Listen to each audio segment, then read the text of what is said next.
দ্বিতীয় কথা হলো এই যে হাততালি দেওয়া ইহুদি খ্রিস্টানদের কাজ, মুসলমানের কাজ নয়। আমি তোমার হাততালিতে আমি তোমাকে খুব ভালোভাবে জানি, তোমার চালচলন, তোমার আচরণ এটা আমি খুব ভালোভাবে বুঝি। তুমি মিথ্যা মানুষের প্রশংসা করো এটাও আমি বুঝি, আর তুমি অশিক্ষিত বাঙালি এটাও আমি বুঝি। যার কারণে আমি অনেক সময় বলি যে আমি যদি আপনার হেডমাস্টারকে অশিক্ষিত প্রমাণ করতে না পারি তাহলে আমি জাতির সামনে কথা বলবো না।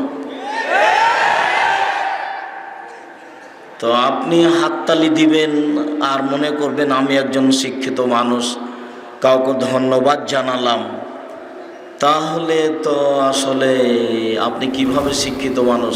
কে যে আপনাকে শিক্ষিত বলল? আমি তো কোনোদিন বলিনি। ইহুদি খ্রিস্টানদের একটা আচরণ আপনি দেখালেন এই বৈঠকে, দিয়ে আপনি বললেন যে আমি একজন শিক্ষিত যুবক। এটা হলো?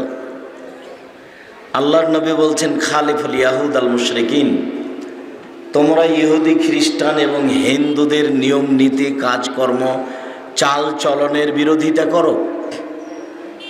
এই কথা তিনি বলেছেন। তারপরে আবার বলছেন যে ইহুদি খ্রিস্টানের নিয়ম নীতি আমার উম্মতের মধ্যে ঢুকে যাবে।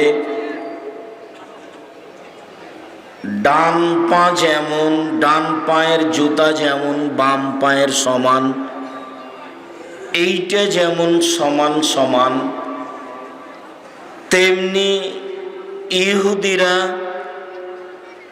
খ্রিস্টানেরা ধর্মের ব্যাপারে যা কিছু অন্যায় করেছে আমার উম্মতকেও সেইভাবে অনুরূপী করতে বাধ্য করবে।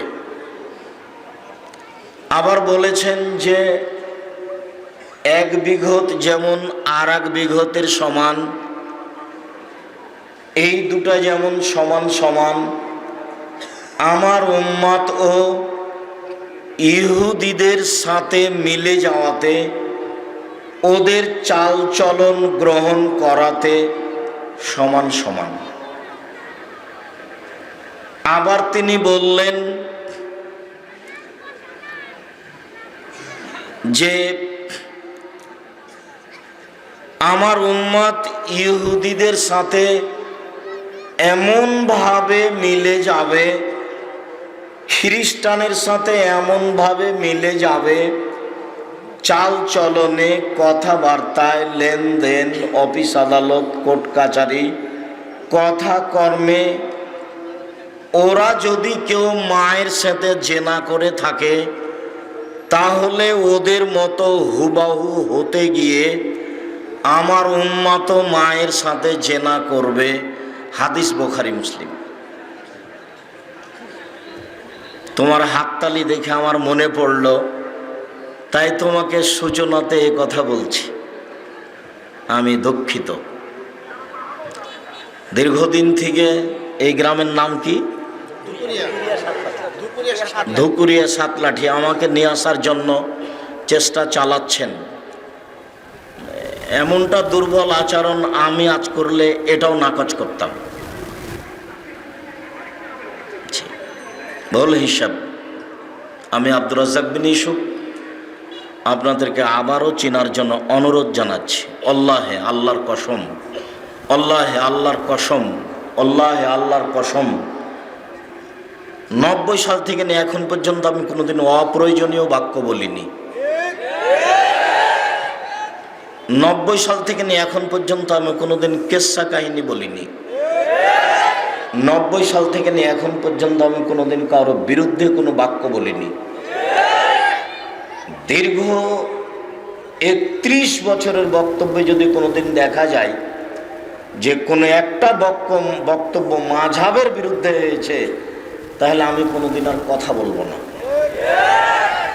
31 বছরের বক্তব্য মোবাইলে আছে, আপনারা দেখেন। মানুষ বিরোধিতা করে না জেনে, না বুঝে। আমি কোনোদিন কোনো মাযহাব কোনো ব্যক্তিকে নিয়ে কথা বলা প্রয়োজন মনে করিনি। আমি বলেছি এদেশের শতকরা ৯৫ জন বক্তা মিথ্যুক আমার তদন্তে। যদি আপনি মনে করেন যে আমার বক্তা মিথ্যুক নয়, তাহলে আপনি আপনার বক্তার বক্তব্য পেশ করতে পারেন, তখন আমি আপনাকে দেখাতে প্রস্তুত থাকব। আমি বলেছি এদেশের শতকরা ৯৮ জন মুফাসসির মিথ্যুক। আমি বলিনি ইনি মিথ্যুক, এই কথা আমি বলিনি। আপনি যদি মনে করেন যে আমার মুফাসসির কোথায় মিথ্যা তাফসীর করেছে দেখান, তাহলে আমি প্রস্তুত। তবে আমি কোনোদিন বলিনি যে ইনি মুফাসসির মিথ্যুক, এই কথা আমি বলিনি। আমার এক চাচাতো ভাই একদিন বক্তব্য শুনে এসে বলছে যে বরিশাল থেকে এক মুফাসসির এসেছেন, এমন তাফসীর করলো যে তাফসীর তোরা জানিস না।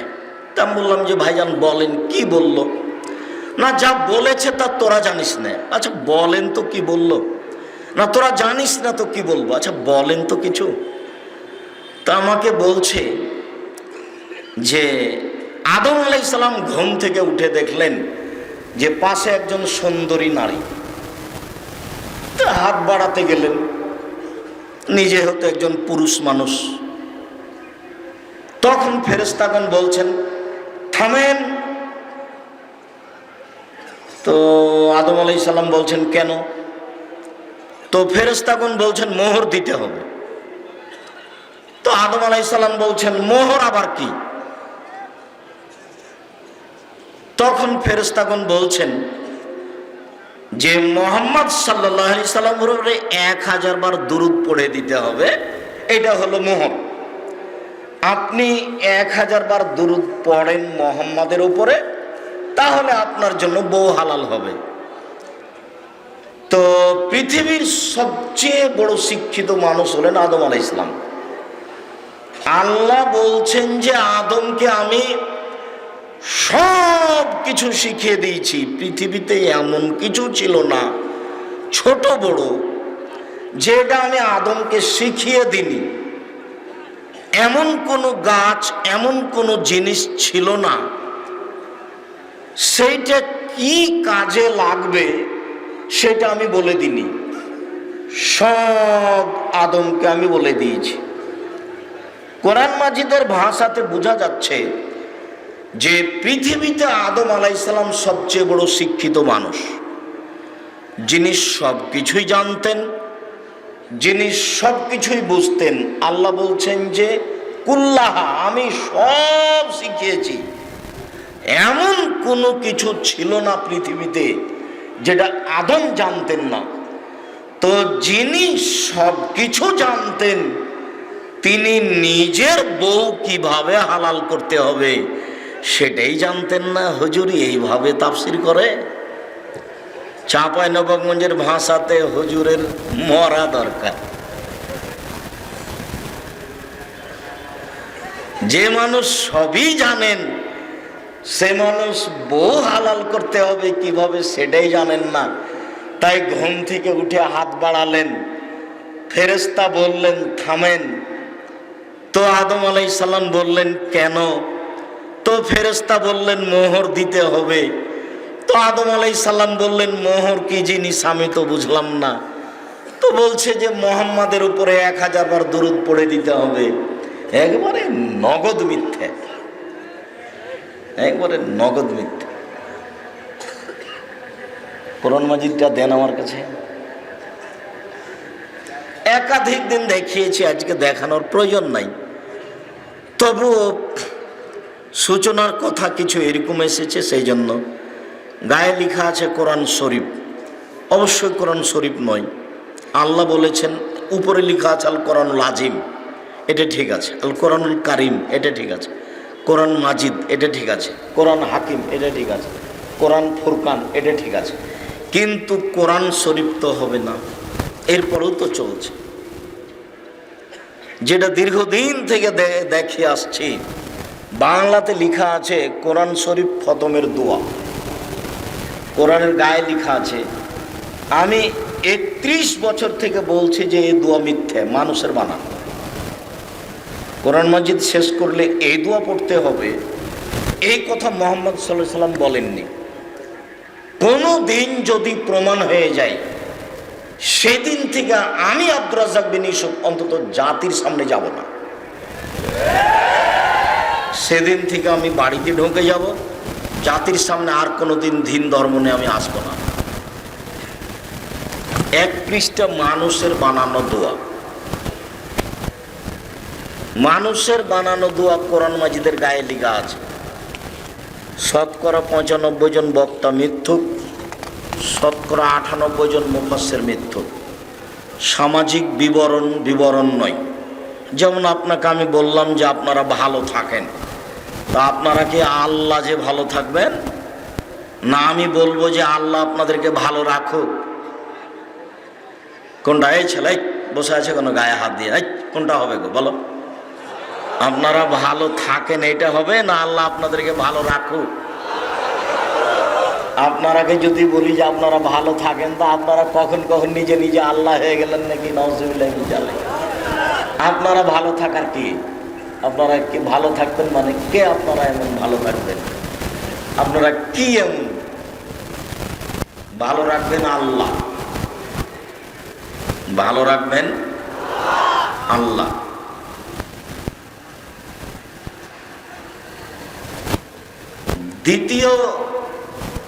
তৃতীয় আজকের জন্য জরুরি কথা, যে রাসূল সাল্লাল্লাহু আলাইহি সাল্লাম আলেমদেরকে খুব কঠোরভাবে বলেছেন। এমনকি বলেছেন যে জাহান্নাম উদ্বোধন হবে মৌলানা সাহেব দ্বারা। কোন পাপী, কোন জেনাকার, কোন সুদখোর, কোন হিন্দু তারা জাহান্নামে আগে যাবে, এই কথা আল্লাহর নবী বলেননি। সর্বপ্রথম যারা জাহান্নামে যাবে তারা মৌলানা মানুষ, এই কথা মুহাম্মদ সাল্লাল্লাহু আলাইহি সাল্লাম বলেছেন। হাদিস বুখারী মুসলিম। তো এ তো দিন প্রচার করে আমাদের সামনে, এই জাহান্নামে যাবে মানে কিছু করার নাই, এভাবে মুহাম্মদ সাল্লাল্লাহু আলাইহি সাল্লাম বলেছেন। এদেশে একটা বই পাওয়া যায়, বক্তা ও শ্রোতার পরিচয়। আমি জানি না, আপনার জন্য লিখেছিলাম। 50-60 টাকা 100 টাকার বই আপনার বাড়িতে কেন নাই? এর জবাব আমি দিতে পারবো না, আপনাকে দিতে হবে। এদেশে ধর্মের নামে মিথ্যা কথা লেখা আছে, এ বই তো আপনার কাছে আছে। যেমন আমি একটা বইয়ের কথা বলি, বইয়ের নাম মুকসিদুল মুমিনিন।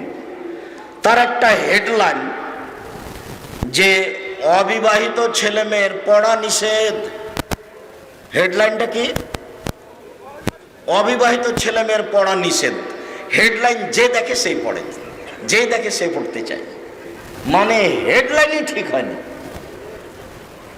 এখন হেডলাইন লেখার পরে লেখক বলছেন এভাবে, সফরের পূর্বে স্ত্রী মিলন হলে ছেলে ভ্যাংচা হয়,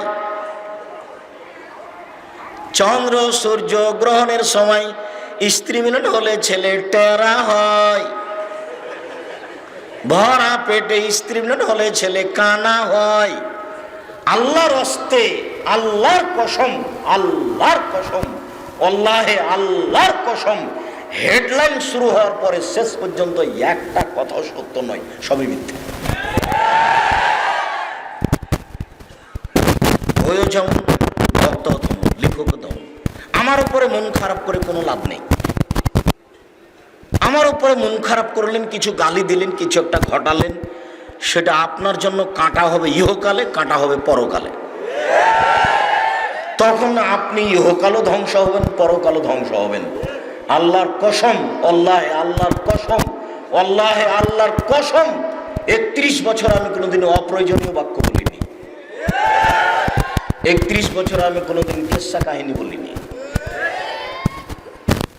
অতএব আপনি বিরোধিতা করতে গিয়ে কিছু বলে নিবেন, এটা আপনার ধ্বংসের মাধ্যম। বিরোধিতা করার প্রয়োজন নাই, চুপ থাকবেন। ভালো লাগলে শুনবেন, ভালো না লাগলে বলবেন আব্দুর রাজ্জাক সাহেব আসসালামু আলাইকুম। পৃথিবী অনেক বড়, আপনাকে শোনাতে আমি বাধ্য নই। সম্মানিত দিনী ভাই বোন, রাসূল সাল্লাল্লাহু আলাইহি ওয়াসাল্লাম বলেন, কাফাবিল মারে কাদিমান ইহাদ্দিসা বিকুল্লি মা সামিয়া। একজন মিথ্যুক হওয়ার জন্য এতটুকুই যথেষ্ট যে শরীয়তের কোনো কথা তদন্ত না করেই বলে দিবে। আমি যদি একটা কথা বলি, কি কথা আমি বললাম? ফাজাইল আমল বইয়ের প্রথমে লেখা আছে, 1 ওয়াক্ত নামাজ কাজা করলে 80 হোক বা জাহান্নামে থাকতে হবে। এটা আমি বলে দিলাম মানুষ সমাজে। আল্লাহর নবী বলছেন যে তুমি এখন মিথ্যুক। কেন? তুমি আগে দেখো যে এটা ঠিক কি বেঠিক। এদেশে প্রায় 3 লক্ষ জাল জয়ীফ হাদিস আছে মানুষের বানানো, প্রায় 3 লক্ষ। আমাদের বাড়িতে আছে 10,000। মাগরিবের পরে 2 রাকাত সুন্নাত পড়তে হবে, মাগরিবের পরে 2, এশার পরে 2, ফজরের আগে 2, জোহরের আগে 4, জোহরের পরে 2। বিনিময় প্রত্যেক 12 সমান জান্নাতে একটা ঘর, প্রত্যেক 12 সমান জান্নাতে একটা ঘর, প্রত্যেক 12 সমান জান্নাতে একটা ঘর।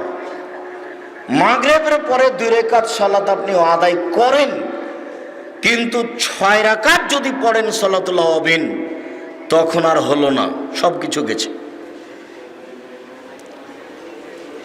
কিছুই টিকবে না। এর নাম বিদআত। যা আমল করেছেন আর ইবাদত কবুল হবে না। মনে রাখবেন, দুনিয়া 2টা পাপ আছে, শক্তিশালী পাপ। পাপ হিসাবে মানুষের ক্ষতি করতে পারে এরকম কোনো পাপ পৃথিবীতে নাই, মাত্র 2টা। দুনিয়াতেই মানুষের ক্ষতি করতে পারে। জেনা ক্ষতি করবে পরকালে, চুরি ক্ষতি করবে পরকালে, সুদ ক্ষতি করবে পরকালে, জুলুম অত্যাচার জমি দখল এগুলো সব ক্ষতি করবে পরকালে। কিন্তু দুনিয়াতে 2টা পাপ আছে, এই পাপ 2টা দুনিয়াতেই মানুষের ক্ষতি করবে। তার একটা পাপের নাম শিরক। শিরকের 1 নম্বর ক্ষমতা, 1 নম্বর ক্ষতি, শিরক করলে আল্লাহকে অপমান করা হয়। এটা হলো সবচেয়ে বড় ক্ষতি। শিরক করলে আল্লাহকে অপমান করা হয়। কিভাবে? আমি কথা বলছিলাম, টিকটিকি টিকটিক করে উঠলো। আমি বললাম, এই দেখো আমি ঠিক বলেছি। তো আমি ঠিক বলেছি কি না এটা কে জানে? আল্লাহ। তো আমাদের গ্রামের লোকজন বলছে যে আমি ঠিক বলেছি, এটা টিকটিকিও জানে। তো জানার ব্যাপারে আল্লাহর সাথে কাকে করলাম? টিকটিকিকে। এরই নাম শিরক। এখন আল্লাহ বলছেন অবাক কথা, মানুষের অন্তরের খবর আমি জানি, আমি আল্লাহ, আমি সৃষ্টিকর্তা, টিকটিকি কিভাবে জানলো? এই কথা বলে যে সে আল্লাহকে অপমান করল। আমরা চাঁপাই নবাবগঞ্জের মানুষ, আমাদের মা চাচিরা জমজ জোড়া কলা খেতে দেয় না। জমজ জোড়া কলা খেলে মা চাচিরা বলে, না খাস না, খাস না, যমজ সন্তান হবে। তো আসলে যমজ সন্তান দিতে পারে আল্লাহ। তো আমাদের মা চাচিরা বলছেন যে দিতে পারে কলা। এর নাম শিরক, এর নাম আল্লাহকে অপমান করা। দেশ ট্রাভেলস গাড়ি ঢাকা থেকে রাজশাহী আসছে, সন্ধ্যা হতে আলো দিয়ে দিল গাড়িতে, কিছুক্ষণ আলো জ্বলল। তা আমি বললাম, এই ছেলে সুপারভাইজার শোনো, এখানে তুমি গাড়িতে এখন আলো দিলা কেন? বলছে আমার মালিক বলেছেন, বস বলেছেন যে সূর্য ডুবার সাথে সাথে বাড়িতে আলো দিতে হয়, গাড়িতে আলো দিতে হয়। এটা হলো হিন্দুদের কাজ। সূর্য ডুবার সাথে সাথে আলো জ্বালতে হবে, এটা কাদের কাজ? এটা হলো হিন্দুদের কাজ। ওইটা মুসলমানের বাড়িতে চলে এসেছে। আর বিবাহের সাথে যত নিয়ম জড়িয়ে আছে প্রায় সবই হিন্দুদের। স্কুল কলেজ বিশ্ববিদ্যালয় রাস্তাঘাট সভা সমিতিতে কোর্ট কাচারিতে যত নিয়ম জড়িয়ে আছে সবই খ্রিস্টানদের, সবই ইহুদিদের। কোর্ট কাচারি, অফিস আলাদা, শিক্ষা প্রতিষ্ঠান, আপনার ওই সরকারি ডিপার্টমেন্ট যত আছে প্রত্যেকটা স্তরে ইহুদি খ্রিস্টানদের নীতি জড়িয়ে আছে, সবই শিরক, প্রত্যেকটাই শিরক। শিরক করলে অতীতের নেকি নষ্ট হয়, এটা শিরকের ক্ষমতা। আপনি হজ করে আসলেন, গাড়িটা গোলাপ শাহের মাজারের পাশ দিয়ে যাচ্ছিল ঢাকায়, তা আপনি বললেন আবু থামো, 10টা টাকা আপনি বের করে গোলাপ শাহের মাজারে দিয়ে দিলেন। হজ করা একটা নেকি যদি থাকে তাহলে ইসলাম ধর্ম মিথ্যে, একটা নেকি থাকবে না, এটাই সত্য, ইসলাম ধর্ম সত্য, এটাই সত্য। এক নেকিও থাকবে না, তার নাম শিরক। শিরক করলে এক নেকিও থাকবে না। বাংলাদেশের মাটিতে শিরক চলে বিপদ সীমার উপর দিয়ে। যদিও মানুষে বলে যে ঝড় বৃষ্টি বন্যা চলেছে বিপদ সীমার উপর দিয়ে, জি না, বিপদ সীমার উপর দিয়ে ঝড় বৃষ্টি বন্যা যায়নি, বিপদ সীমার উপর দিয়ে চলেছে ভারত, বাংলাদেশ, পাকিস্তানের মাটিতে শিরক। এদের কথাই কথাই শিরক, এদের কর্মে কর্মে শিরক, এদের অফিস আদালতে শিরক, এদের অন্তরের ভিতরে শিরক, এদের মনের ভিতরে শিরক। এরা শিরকে ডুবে আছে।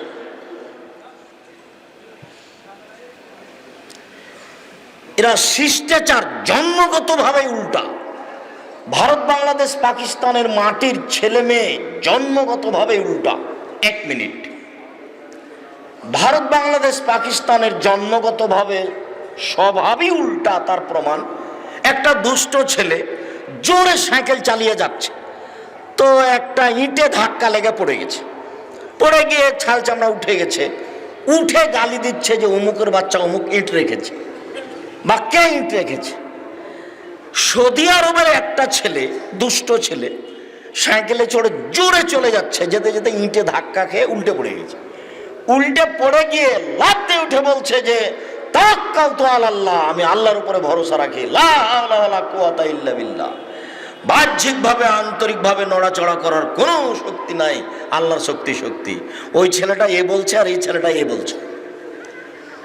এই ছেলেটা পড়ে গিয়ে উঠে বলছে অমুকের বাচ্চা অমুক ইট রেখেছে, আর ওই ছেলেটা কি বলছে তাওয়াক্কালতু আলাল্লাহ, আমি আল্লাহর উপরে ভরসা রাখি। লাফ দিয়ে উঠে গিয়ে বলছে আমি আল্লাহর উপরে ভরসা রাখি। দুইটা দুই রকম দেখে। তুমি মনে কষ্ট পাচ্ছ, তুমি হাততালি দিলে কেন? আমার বক্তব্য অনেক দিন বলা আছে। আমার তো ধারণা যে তুমি আমার বক্তব্য অবগতিতা, আমার বক্তব্য তোমার অবগতিতা আছে। সব কর্মই যদি সত্যি বক্তব্য শুনতে এসে থাকো, সত্যই যদি তুমি মুসলমানের ছেলে হিসেবে ধর্ম ভালোবাসো, আমাদের ভালোবাসো, তাহলে আজ থেকে কোনোদিন এই প্যান্টটা টাকনোর নিচে আছাড় এটা আর পরবা না, কেটে পরিও। দেখো, একটা কথা মনে রেখো, মদ খুব খারাপ জিনিস। কেউ যদি মদ খায় তো 40 দিন আল্লাহকে নিজের দিকে করতে পারবে না। 40 দিন আল্লাহকে নিজের দিকে করতে পারবে না। সুদ খুব খারাপ জিনিস। কোটি কোটি টাকা সুদ খাওয়ার পরে যদি বলে আল্লাহ আমার ভুল হয়েছে, আমাকে মাফ করো, তো আল্লাহ বলবেন ঠিক আছে, সব মাফ করে দিলাম। তাহলে সুদের চেয়ে মদ খারাপ। মদ খেলে 40 দিন আল্লাহকে নিজের দিকে করা যাবে না। মদ খেলে 40 দিন সালাত কবুল হোক, এরপরেও মদ খেয়ে যদি কোনো মানুষ মরে যায় তো আল্লাহ তার দিকে দেখবেন না, এইভাবে থাকবেন এই কথা আল্লাহ নবী বলেননি, তবে আল্লাহ নবী বলেছেন যারা টাকনোর নিচে পায়জামা প্যান্ট লুঙ্গি পরে তাদের দিকে আল্লাহ দেখবেন না, তাদের ব্যাপারে এভাবে থাকবেন। এ কথা আমি বলিনি, এ কথা মুহাম্মদ সাল্লাল্লাহু আলাইহি সাল্লাম বলেন। তিন শ্রেণীর মানুষ আছে যাদের সাথে আল্লাহ কথা বলবেন না। তিন শ্রেণীর মানুষ আছে যাদেরকে আল্লাহ পবিত্র করবেন না। তিন শ্রেণীর মানুষ আছে যাদের প্রতি আল্লাহ দয়ার দৃষ্টি দিবেন না। তার এক শ্রেণীর মানুষ হলো টাকনোর নিচে কাপড় পরিধান করে যারা। দুই, মালিকুন কাযযাব, মিথ্যুক দায়িত্বশীল, মিথ্যুক হেড মাওলানা, মিথ্যুক হেডমাস্টার, মিথ্যুক প্রিন্সিপাল, মিথ্যুক চেয়ারম্যান, মিথ্যুক মেম্বার, মিথ্যুক এমপি, মিথ্যুক মন্ত্রী, মিথ্যুক মেয়র, মিথ্যুক ইওনো, মিথ্যুক টিওনো। পৃথিবীতে যেখানে যারা মিথ্যা কথায় দায়িত্ব পালন করে, সে যত বড়ই পরহেজগার হোক না কেন, প্রতি বছর যদি হজ করে তবু তার সাথে আল্লাহ কথা বলবেন না। এই কথা আমি বলিনি, এ কথা মুহাম্মদ সাল্লাল্লাহু আলাইহি সাল্লাম বলেছেন, হাদিস মুসলিম। আম গাছে জাম ধরতে পারে, ধরে না। অমাবস্যা রাতে চাঁদ উঠতে পারে, উঠে না। শোয়ের ছিদ্রদের লাঙ্গলের ফাল ঢুকতে পারে, ঢোকে না। শোয়ের ছিদ্রদের লাঙ্গলের ফাল ঢুকে যেতে পারে, আম গাছে জাম ধরে যেতে পারে, অমাবস্যার রাতে চাঁদ উঠে যেতে পারে, এগুলো ঘটে যেতে পারে। আমি যে কথা বললাম এই কথাতে সন্দেহ আছে বলে কিয়ামত পর্যন্ত চেষ্টা করলে সরিষা ঢোকানো যাবে না। যা বলছি তাই থাকবে, তার নাম বুখারী মুসলিম। তিন শ্রেণীর মানুষের সাথে আল্লাহ কথা বলবেন না। তার এক শ্রেণীর মানুষ হচ্ছে আয়লুন মুস্তাকবির, গরিব গৌরবী। গরিব মানুষ অহংকার করে। আব্দুর রাজ্জাক সাহেব, এটা বুঝলাম না, গরিব গৌরবী এটা কি? এই যে গরিব মানুষ বাজারে গিয়ে রুই মাছ কিনেছে, টাকা কর্জ করে নিয়েছে, বাজারে গিয়ে কর্জ টাকা দিয়ে রুই মাছ কিনে নিয়েছে। দেখেছেন কত বোকামি! কর্জের টাকা দিয়ে বউয়ের জন্য শাড়ি কিনতে হবে 200 টাকা দিয়ে, কিনে নিয়ে এসছে 1500 টাকা দিয়ে। আপনি জমি জায়গালা চাষি মানুষ, ধান ডুবে যাচ্ছে, বৃষ্টিতে ধান নষ্ট হচ্ছে, আপনি কাটার জন্য ডাকছেন, তখনও গরিব মানুষ বলছে 2 দিন কাজ করব না, পরে করব। এই হলো গরিব গৌরবী। ওখানে সাইকেলের উপরে, রিক্সার সিটের উপরে বসে আছে, খুব সকালে সকালে বসে আছে। তা আমি বললাম একটু তাড়াতাড়ি চলো যাই, আমাকে একটু নিয়ে চলো। তো বলছে এখন যাব না। এ হলো গরিব গৌরবী। এর সাথে আল্লাহ বিচারের মাঠে কথা বলবেন না, এটা সহজ জিনিস নয়। আবার কৃপণ যে সে জান্নাতে যাবে না। কৃপণকে আপনাদের বাজারে গিয়ে সবচেয়ে যেটা বড় মাছ, দামি, সেটা কিনতে হবে যারা শিল্পপতি তাদেরকে। তো শিল্পপতি বাজারে গিয়ে পুঁটির মাছ কিনে নিয়ে এসেছে, সেই গরিব মানুষটা মাছটা নিয়ে এসে সকাল থেকে বসে বসে বসে বসে সন্ধ্যা হয়ে গেল, শেষ পর্যন্ত 5000 টাকার মাছকে 4500 টাকায় বিক্রি করতে হলো।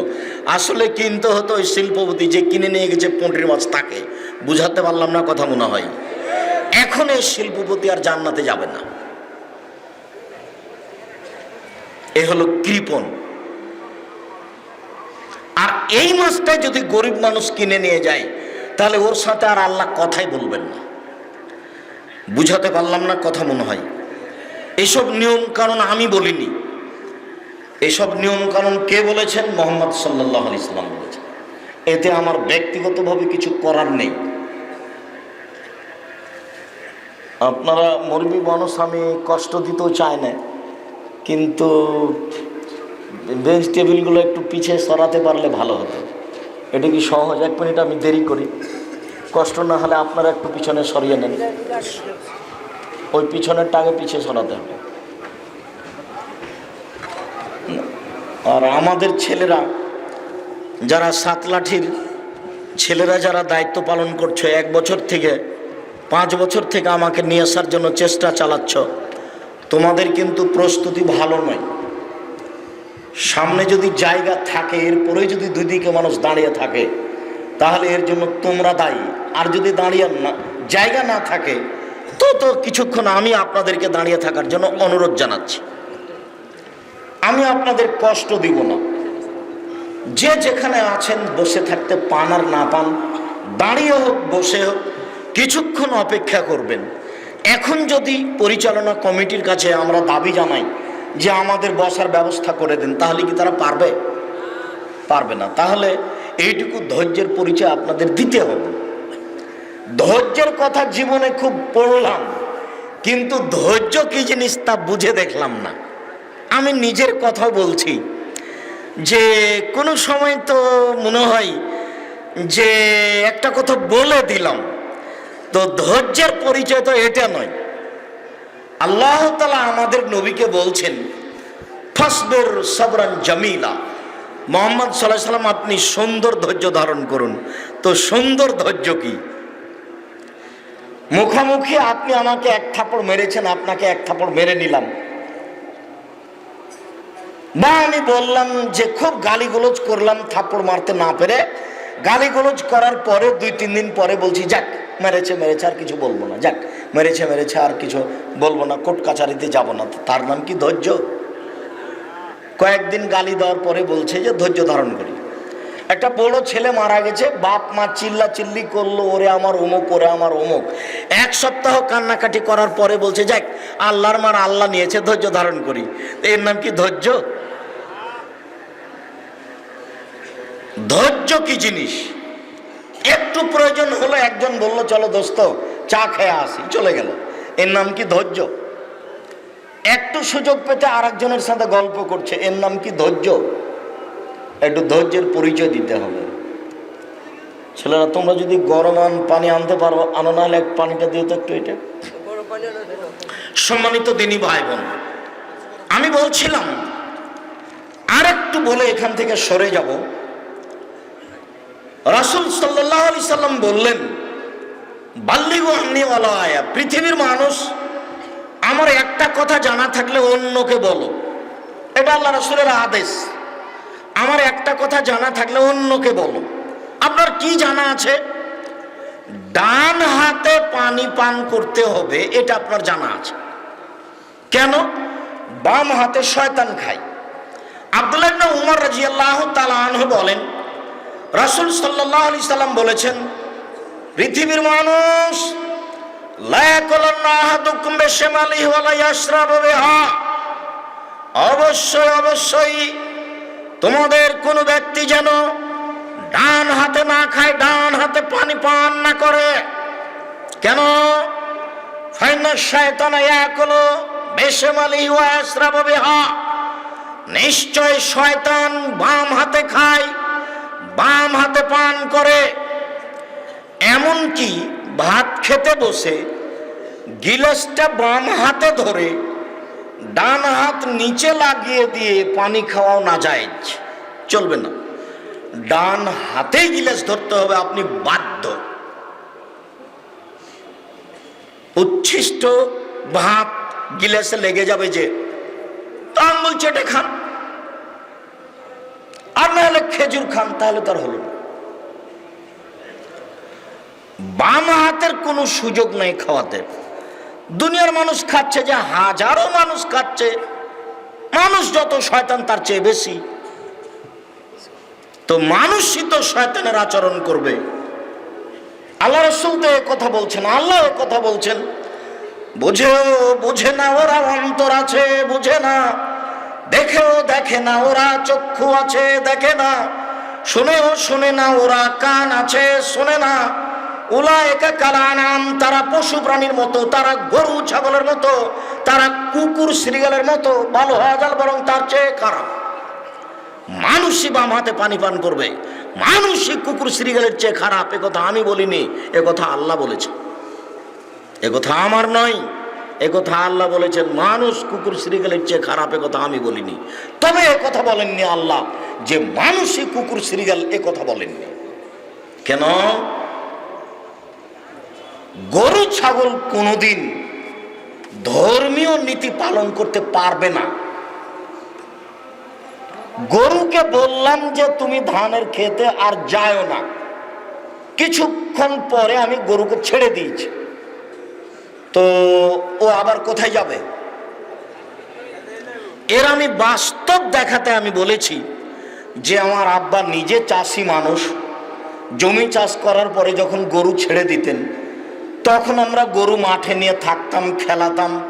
গরু যখন ধানের গাছের দিকে যেত, জমির ক্ষেতের দিকে যেত, তখন বলতাম জোরে, এই থেমে গেছে, একটু পরে আবার যাচ্ছে। কেন? বুঝেও বুঝেনি তাই তো গরু। ও তো বুঝলো যে যেতে হবে না, তো আবার কেন যাচ্ছে? এই জন্য যে ও গরু। তো বুঝেও বুঝেনি যে সে হলো গরুর মতো, তবে গরু নয়, কোনো সময় বুঝতেও পারে। কথা বুঝাতে পারলাম না? জীবনটাই যদি এরকম চলে যায় তাহলে জীবনটা কুকুর শিলিকের মতো হয়ে চলে গেছে। কিসের শিক্ষিত মানুষ বাম হাতে চা খাবে, কিসের ধনী মানুষ বাম হাতে চা খাবে, কিসের ধর্ম দেখায় ও? আলেম ওলামা মানুষ জর্দা খায় আর ইমামতি করে আর মিথ্যে কথা বলে, আর গ্রামে জুমার খুতবা দেয়, তার হিসাব থাকে না, নিজেই দোকানে বসে আড্ডা। মিনিট ইশতারা রাজুলুন মিন রাজুলিন আকারান। আজ থেকে নিয়ে হাজার হাজার বছর আগে একটা লোক একটা লোকের কাছে জমি কিনে নিয়েছিল। ফাওয়াজাদা ফি আকারিহাল জাররা। জমি চাষ করতে গিয়ে সে জমিতে স্বর্ণের পাতিল পেল। তো স্বর্ণের পাতিল নিয়ে জমি বিক্রেতাকে বলছে, খুদ্দাবাকা মিন্নি ইশতারাতু মিন কালার তুলাম তামিন কাযাব। আপনি আপনার স্বর্ণ নেন, আপনার কাছে আমি জমি কিনে নিয়েছি, স্বর্ণ কিনে নিনি। তখন জমি বিক্রেতা বলছে, বেতলার জমা ফিয়া, জি না জি না জি না, আমি জমি বিক্রি করেছি, জমিতে যা কিছু ছিল সবই বিক্রি করেছি, আমি স্বর্ণ নিব না। এর নাম ঈমান, এর নাম ঈমান। আপনি একজন ব্যবসায়ী মানুষ, এখনই 200 টাকা নিয়ে 200 টাকার জিনিস বিক্রি করেছেন, তো দিয়ে দিয়েছে 500 টাকার নোট, তারপরও ধরতে পারেনি, আপনি চুপ হয়ে যাবেন, ওকে আপনি 500 টাকার নোটটা ধরিয়ে দিবেন না যে আপনার ভুল হলো। এই তো আপনার ঈমান। 2 টাকাতে আপনাকে কিনা যায়। 200 টাকার বাজার করতে গেছেন মসজিদের, তাই ওখানে গিয়ে চা নাস্তা করেছেন, তা লেখা আছে চা নাস্তা। মসজিদের টাকা দিয়ে চা নাস্তা করলেন কমিটির মানুষ, তাহলে তো কিছু করতে পারবে না, তাহাজ্জুদ দিয়ে লাভ হবে না। এর নাম বানি ইসরায়েলের কাহিনী। 3 ওয়াহাদাসান বানি ইসরাইল হারাজ। পৃথিবীর মানুষ, আমান কাযাবা আলাইয়া মুতাআম্মিদান ফালিয়াতাবাওয়া মাকাদাহু মিনান নার। কেউ যদি কোনো কথা আমার নামে বলে, সেই কথা যদি আমার না হয়, তাহলে তার থাকার জায়গা জাহান্নাম। বাক্য 3 নম্বর বাক্যটা মানায়নি খুব একটা। 1, আমার একটি কথা জানা থাকলে অন্যকে বলো। 2, বনী ইসরাইলের কাহিনী বলো। 3, তাহলে জান্নাত পাবা। কথাটা মানাতো, সিরিয়াল মিল খেত। 1, আমার একটি কথা জানা থাকলে অন্যকে বলো। 2, বনী ইসরাইলের কাহিনী বলো। 3, তাহলে জান্নাতে যাবা। এটা মিল ছিল কথার, কিন্তু আল্লাহর নবী যেভাবে বলেছেন সেভাবে মিল বোঝা যায় না। দেখেন, 1, আমার একটি কথা জানা থাকলে অন্যকে বলো। 2, বনী ইসরাইলের কাহিনী বলো। 3, কেউ যদি কোনো কথা আমার নামে বলে, সেই কথা যদি আমার না হয়, তাহলে তার থাকার জায়গা জাহান্নাম। জুব্বা যত বড়ই হোক, পাগড়ি যত বড়ই হোক, রক্ষা হবে না। মুখের কথা যদি রাসূলের না হয়, তাহলে হুজুরের জাহান্নাম হবেই। হুজুর বলেছেন 1 ওয়াক্ত নামাজ কাজা করলে 80 হোক বা জাহান্নামে যেতে হবে। কথা যদি নবীর না হয়, তাহলে হুজুর জাহান্নামে চলে গেছে। এ কথা আমি বলিনি, এ কথা আল্লাহর নবী বলেছেন, হাদিস বুখারী মুসলিম। যার কারণে ধর্মের নামে কথা বললে খুব হিসাব নিকাশ করে বলতে হবে। এইটুকু মনে রাখার জন্য অনুরোধ জানাচ্ছি।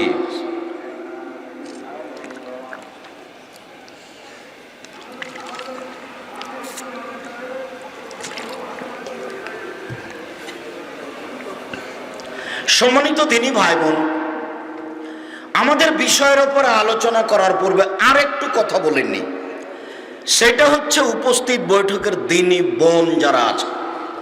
এই মেয়ে, কথা বলছো কেন? ঢং ঢং করে এসেছো, আবার ঢং ঢং করে চলে বা গল্প করছো কেন? উপস্থিত বৈঠকের মুসলিম বোন আপনাকেই বলছি, এইদিকে আপনি লক্ষ্য করেন, আপনাকেই বলছি, এইদিকে শোনেন। আল্লাহর নবী বলছেন, মহিলারা যদি 4টা কাজ করতে পারে তাহলে জান্নাতের সব দরজা খোলা। এমন কোন 4টা কাজ পৃথিবীতে নাই যেটা পুরুষ মানুষ করলে জান্নাতে চলে যাবে। এরকম সুযোগ পুরুষ মানুষের নেই। মহিলারা যদি 4টা কাজ করে তাহলে তার জন্য জান্নাতের সব দরজা খোলা। 1, সালাত খামসাহা, 5 ওয়াক্ত সালাত আদায় করবে দিন রাতে, 5 ওয়াক্ত নামাজ পড়বে। 2, সমাত সাহারাহা, রমজান মাসের রোজা থাকবে, সিয়াম পালন করবে। 3, আতাত বালাহা, স্বামীকে মেনে চলবে, তিতে লাগলেও মিঠা লাগলেও। 7 দিন 8 দিন যাবৎ স্বামীর সাথে কথা নেই, 2 মাস 3 মাস থেকে কথা নেই। কি যে কথা হয়েছে, তাই ঝগড়া লেগেছে, ঝগড়া লেগে একজন আর একজনের সাথে কথা বলে না। মেয়ের মাধ্যমে খাবার দিয়ে আসে, না হলে কাজের মহিলা দিয়ে খাবার দেয়, না হলে ছেলেদের দিয়ে খাবার দেয়। শোনেন, আপনাকে বলছি, এই সংসার চলবে না। তিতা লাগলেও মিঠা লাগলেও স্বামীকে মেনে নেন, অন্যথায় সংসার ত্যাগ করেন। কাজীর কাছে গিয়ে খোলা তালাক করেন, আপনিও বাঁচবেন, আপনার স্বামীও বাঁচবে। আপনি এভাবে জান্নাত লাভ করতে পারবেন না, জান্নাত পাওয়া যাবে না। ভুল হিসাব আপনার। আপনাকে স্বামীকে মেনেই চলতে হবে, জরুরি। 4, আহসানাত ফারজাহা, জেনায় লিপ্ত হলো না।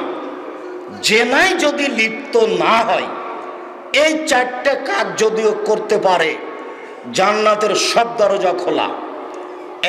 1, 5 ওয়াক্ত নামাজ। 2, রমজান মাসের রোজা। 3, স্বামীকে মেনে চলা। 4, জেনায় লিপ্ত না হওয়া। একটু এই ছেলে, তোমাকে বলছে এখানে, তুমিও শোনো। আজ থেকে তোমার মোবাইলে যেন তোমার মরা পর্যন্ত আর কোনোদিন ল্যাংটা মেয়ে না নাচে। তোমাকে আমি এর আগেও 100 দিন সতর্ক করেছি।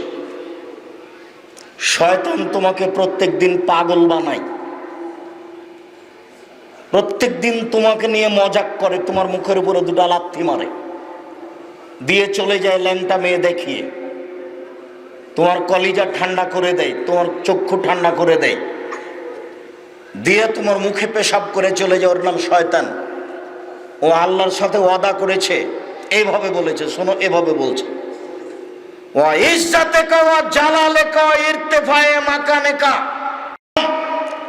তোমার ইজ্জতের কসম, তোমার মর্যাদার কসম, আমি আদমের ছেলে মেয়েকে জাহান্নামে ঢুকিয়েই ছাড়বো, যে কোনো মূল্যে। আমি তাকে জাহান্নামে দিবই দিব, আমি একাই জাহান্নামে যাব না, আপনাকে বলে রাখলাম। তখন আল্লাহ বলছেন, এই শয়তান শুনে রাখ,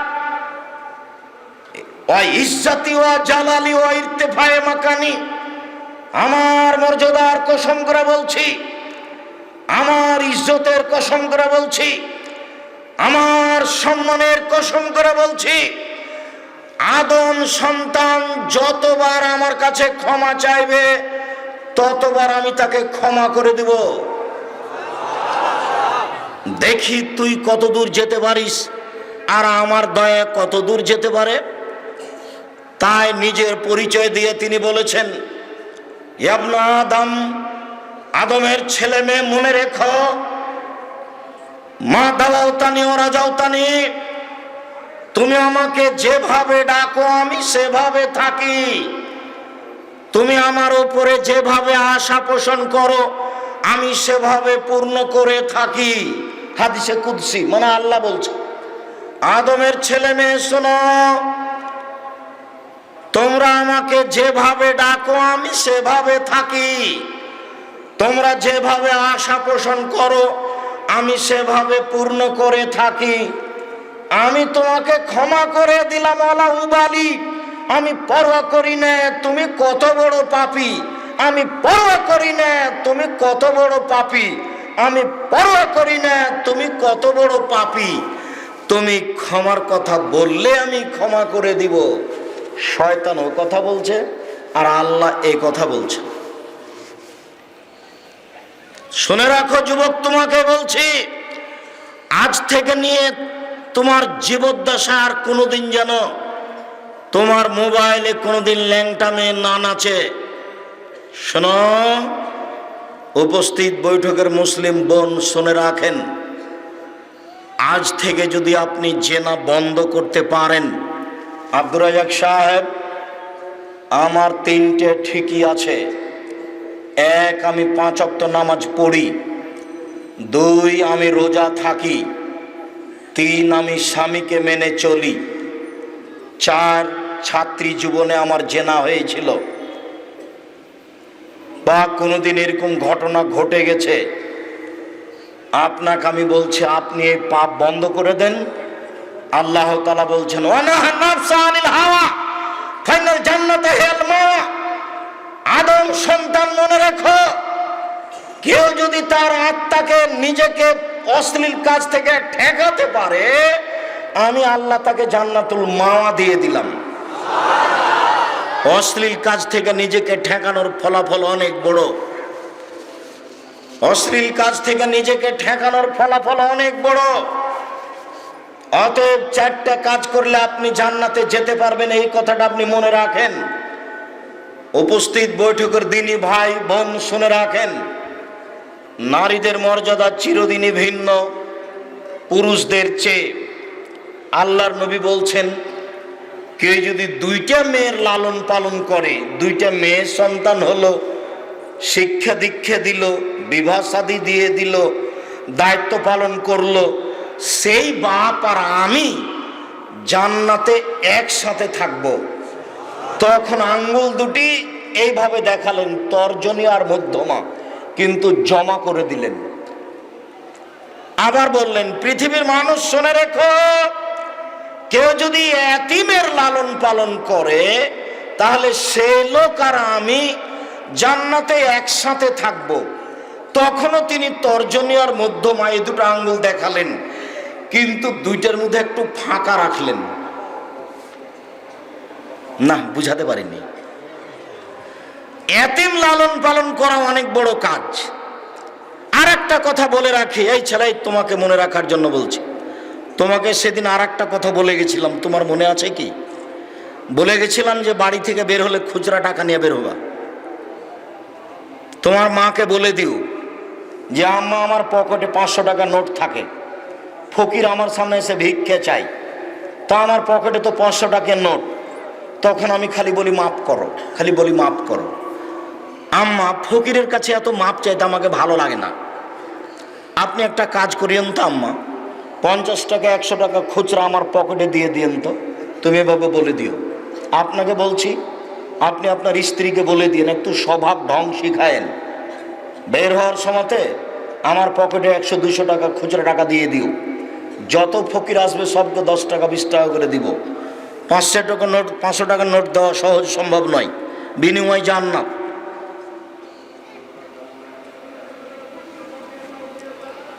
এতিমের লালন পালনের কথা বলছি, যে ফকিরকে 10টা টাকা দিতে একটু কষ্ট হয়, 10টা টাকার চা খাওয়া হতো, ফকিরকে দিয়ে দিলাম। এরকম যদি বারবার ধাক্কা খাই তাহলে তুমি কোথাও এতিম পেলে এতিমের মাথায় হাত দিও।